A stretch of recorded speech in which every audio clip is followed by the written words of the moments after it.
Ako si Bohol. Ang pangit ng pangalan ko, no? Yan na kasi na ang tawag sa akin. Ako isang puno. Isa sa pinakamatandang puno dito. At wala ni isa man sa mga batang halaman ang nakakaalam kung bakit ako nagkaganito. Noong ako'y maliit pa, isang bata ang nagbol sa aking katawan. Di ko alam kung bakit. Ngunit kahit binul ako, hindi ako namatay o nabansot. Lumaki ako tulad ng ibang puno at ang buhol pangang ito ang naging pinakasiksik at pinakamatibay na bahagi ko. Pagkatapos ng maraming dekada, ay nakatayo pa rin ako. Libo-libong tao na ang sa akin nakapansin. Ngunit, may isang tao na hindi ko makakalimutan.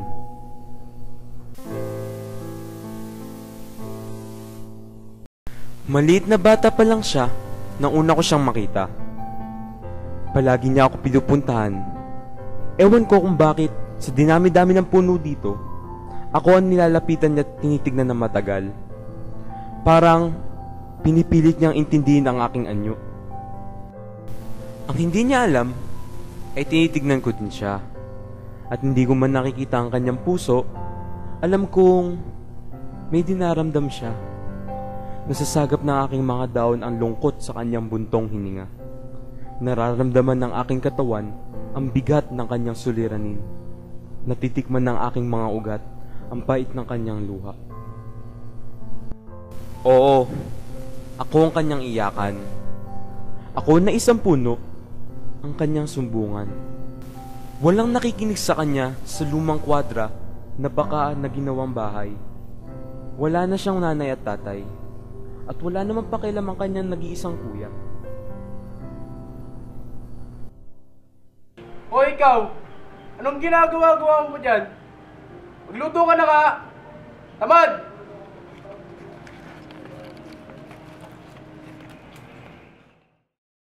Maliban sa mga pagkakataong kailangan niyang mag-igib ng tubig, magluto, maglinis, at makatanggap ng masasakit na hataw at salita. Sa kaguluhang kanyang kinalakihan, walang nakapansing isa pala siyang batang naghahanap ng pagmamahal. Sa mata ng kanyang kuya, isa lamang siyang walang kwentang bagay. Ngunit, nalimutan ng kuya na ang bagay na ito ay lumalaki. Napupuno ng galit at nagkakaroon ng kakayang manakit ng higit pa sa kanyang naranasan.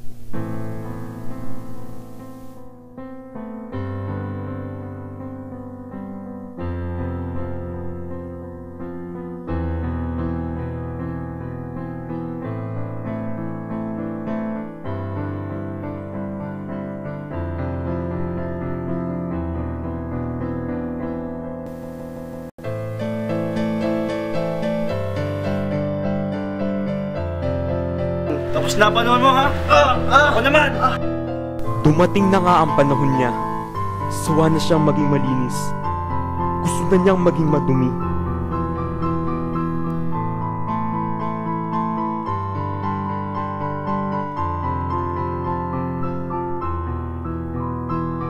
Nagbago na ang aking kaibigan. Maraming ulit kong nalanghap ang usok niyang sinasabing nakakawala ng problema. Tinangay na din yata ng usok pati ang katinuan niya. Minsan, nabalitaan ko ang pagdakip sa mga kabataang gumagamit ng bawal na gamot.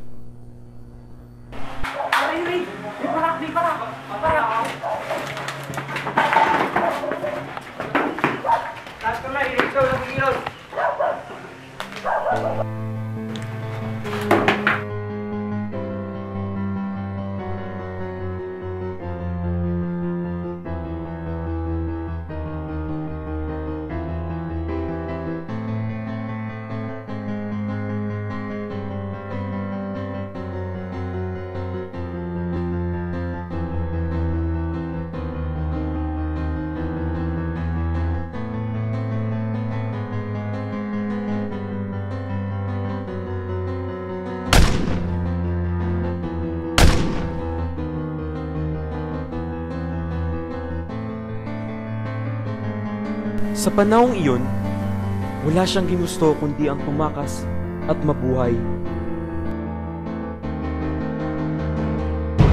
At napadpad siya sa lugar na magbabago sa lahat.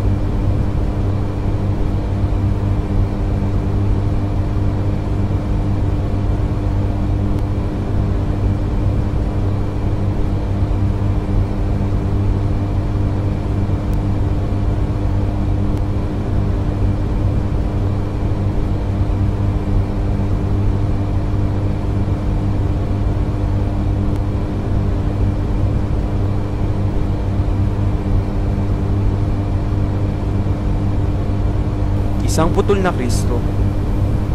Bakit ba sa dinami-dami ng kanyang nakikita sa loob ng silid, parang may misteryo dito sa luma at putol na Kristo?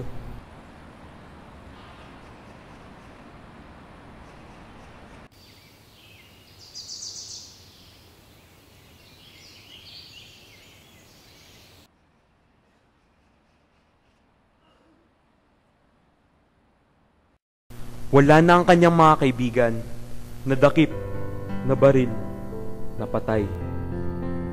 Tinanong niya ang sarili kung bakit siya ang natitirang malaya.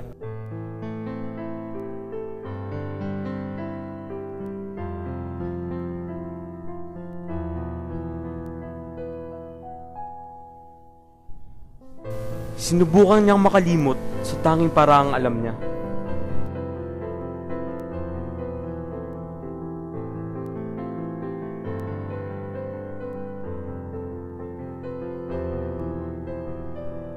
Hindi magandang paraan. Lalong nabuhay ang mga bangungot niya.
Panaginip?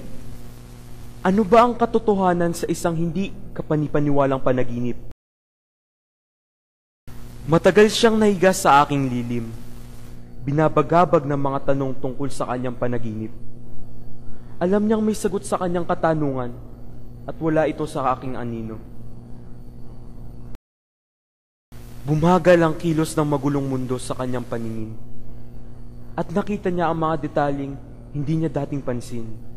Mga buhol-buhol na kaluluwa sa mundo, nagkalat ngunit walang kinalalagyan. Mga tuldok na di napapansin sa kalawakan. Napagtanto ng batang kailangan makawala siya sa kanyang kinalalagyan. Kailangan niyang kumilos at hanapin ang kanyang tamang lugar. Ngunit mahirap maglakbay ng walang patutunguhan. Mahirap harapin ang bukas na kagaya niyang bilanggo ng nakaraan. Sa kagaya niyang napilay na ang pagkatao, mahirap mabuhay ng walang kahawak kamay.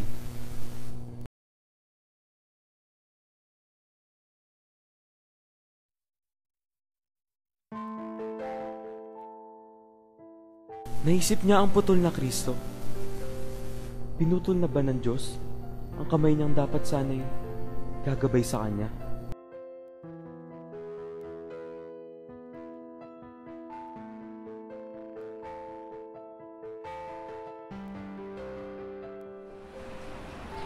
Salamat anak, nasa iyo ang kamay ni Kristo.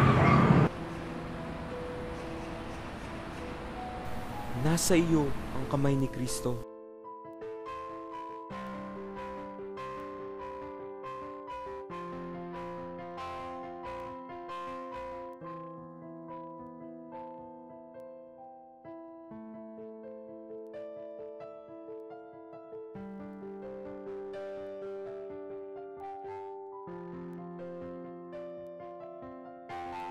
Si Kristo nasa iyo.